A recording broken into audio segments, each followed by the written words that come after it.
Assalamualaikum Putri, bagaimana kabarnya hari ini? Ibu sehat? Ya, Waalaikumsalam Bu Tias. Alhamdulillah sehat Bu.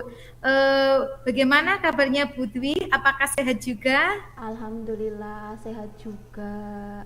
Beberapa hari ini saya perhatikan Putri sering gelisah kalau dari kelas. Ada apa dengan Putri? Iya nih Bu Dwi, saya merasa minat belajar murid saya itu menurun dan mereka terlihat bosan ketika mengikuti pembelajaran sehingga sangat mengganggu pikiran saya dalam minggu terakhir ini Bu. Oh, seperti itu ya Putri. Apakah Putri bersedia sharing terkait tantangan yang Putri hadapi? Wah, baik itu Bu, siap. Terima kasih loh ya Bu. Saya memang lagi buntu Bu, bener-bener blank. Mungkin nanti Bu Dwi ada ide, mungkin bisa membantu saya dalam menyelesaikan tantangan dan permasalahan yang saya hadapi saat ini Bu. Dengan senang hati Bu, mari kita ngobrol di ruang tamu saja. Sambil santai minum kopi, kita bisa mencari solusi yang terbaik dari tantangan yang Putri alami. Siap Ibu, mari. Nah, sekarang coba sharing dan diskusi Putri, kira-kira apa yang diinginkan Putri dari obrolan siang hari ini? Ya, saya ingin mendapatkan solusi dari tantangan yang saya alami ini, Bu. Sampai saat ini saya masih bingung harus melakukan apa untuk mengaktifkan pembelajaran di kelas saya, Bu. Oh, baik. Sekarang coba Putri ceritakan apa yang menjadi sumber kegelisahan dari Putri itu sendiri.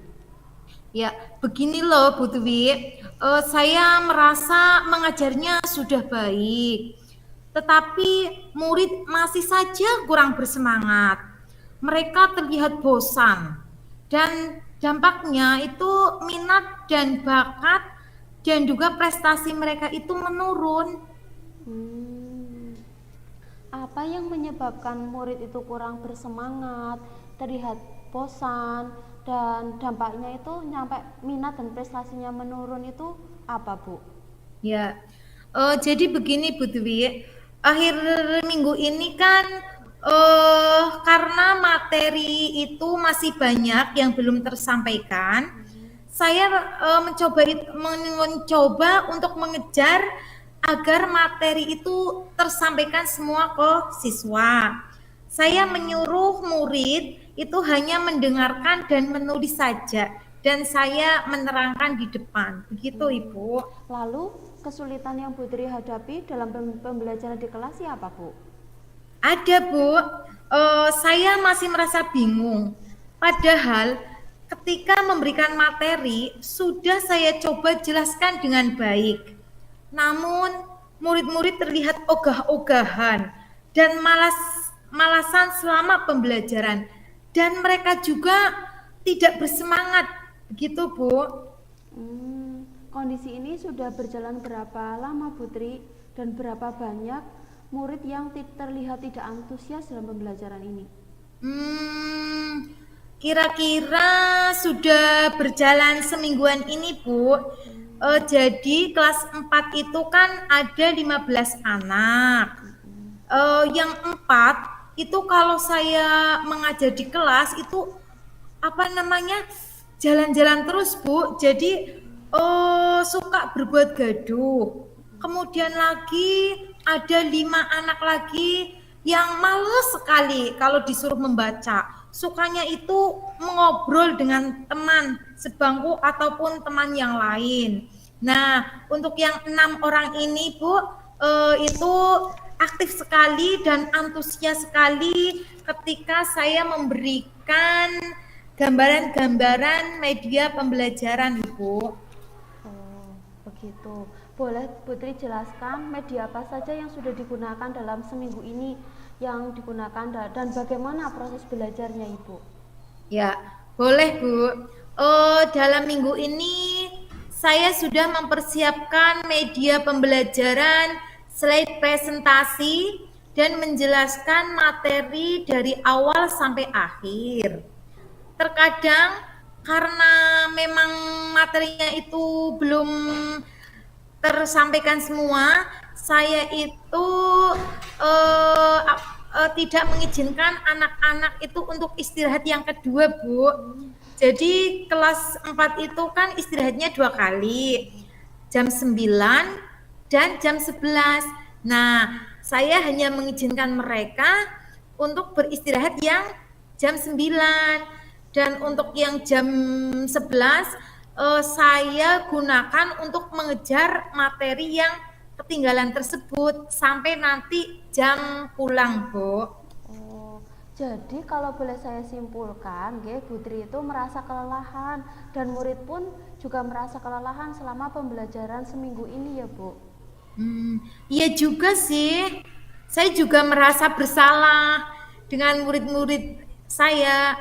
Mereka pasti kelelahan dengan materi kejar target yang saya lakukan, Bu. Nggih. Coba kira-kira solusi apa yang terpikirkan oleh Putri untuk mengatasi masalah ini, Bu? Apa ya? Oh, iya Bu.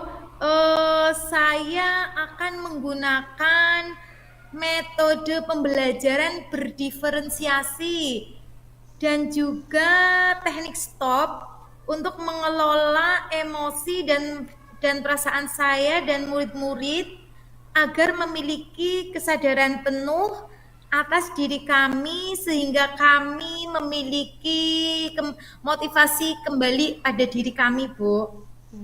Nah, bagus sekali ini, Bu. Lalu rencana apa yang akan Putri lakukan? Untuk rencananya, pertama saya akan melakukan asesmen diagnostik untuk mengetahui gaya belajar, minat dan bakat murid, serta profil belajar mereka. Untuk asesmen diagnostiknya, nanti saya akan membuat angket yang akan diisi oleh anak. Dan saya juga akan bertanya langsung kepada anak untuk mencari tahu tentang gaya belajar dan minat dan bakat mereka. Untuk lengkapnya lagi, nanti saya akan bertanya kepada wali kelas 3 yang tahun kemarin menjadi guru kelas mereka. Kemudian untuk selanjutnya setelah saya melakukan asesmen diagnostik, saya akan membuat rancangan pembelajaran yang sesuai dengan hasil asesmen tersebut, Bu. Wah, keren, Putri. Apa strategi berikutnya agar pembelajaran itu berjalan lancar, Bu? Ya, strategi berikutnya saya akan menentukan media belajar apa yang tepat untuk masing-masing gaya belajar mereka. Misalnya untuk kelompok kinestetik yang sukanya lari-larian, saya akan ajak mereka praktik dengan membawa tumbuhan asli langsung untuk diamati. Kemudian untuk kelompok auditory, saya sudah menyiapkan daftar pertanyaan dan saya akan mengajak mereka wawancara langsung dengan penjual tanaman. Kebetulan itu di depan sekolahan saya ada penjual tanaman yang dekat dengan sekolah, Bu. Kemudian untuk kelompok yang visual, nanti saya akan ajak mereka ke perpustakaan untuk mencari sumber bacaan yang mendukung pembelajaran. Sebenarnya sih pembelajaran berdiferensi ini guru pastinya akan membutuhkan waktu yang lama untuk mencari sumber belajar, metode yang tepat untuk diterapkan murid berdasarkan hasil asesmen yang saya lakukan. Namun saya akan berusaha semaksimal mungkin untuk memberikan pelayanan terbaik kepada mereka, Bu. Lalu terkait kelelahan Putri sendiri dan murid, apa yang akan Ibu lakukan, Bu? Saya akan melakukan teknik stop, Ibu. Saya akan berhenti sejenak bersama murid-murid di sela-sela pembelajaran. Kemudian saya akan memutar musik relaksasi untuk menenangkan diri dan merenungkan kembali agar memiliki kesadaran penuh sehingga memiliki kembali motivasi diri kita, Bu. Sungguh luar biasa Putri. Sudah menemukan solusi dari tantangan yang dihadapi dalam seminggu ini. Sekarang apa indikator rencana keberhasilan pembelajaran yang Putri lakukan? Ya, indikator keberhasilan yang saya harapkan itu anak-anak pastinya setelah melaksanakan pembelajaran berdiferensiasi pastinya akan lebih antusias dalam belajar, Bu. Kemudian yang kedua, mereka akan aktif dalam belajar kelompok. Dan juga anak-anak itu akan mampu menjelaskan materi dan hasil produk yang berbeda sesuai dengan gaya belajarnya masing-masing, Bu. Mantap ini ya Putri. Bagaimana agar proses pembelajaran itu tidak terjadi gangguan atau hambatan dan semua memastikan kelompok itu berjalan sesuai rancangan pembelajaran, Bu? Ya, pertama saya akan membuat daftar kegiatan di masing-masing kelompok. Ada urutan kegiatan atau rundown kegiatan. Kegiatan pertama apa, kedua mengerjakan apa. Jadi anak lebih fokus dalam mengikuti kegiatan tersebut. Kemudian yang keduanya saya akan membuat daftar checklist pemantauan untuk memastikan apakah anak sudah melaksanakan kegiatan pembelajaran sesuai dengan rancangan pembelajaran atau belum.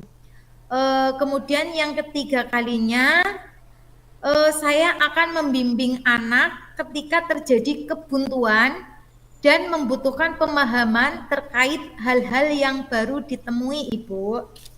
Wah hebat, saya senang sekali dengan capaian yang Putri peroleh dari obrolan kita hari ini, Bu.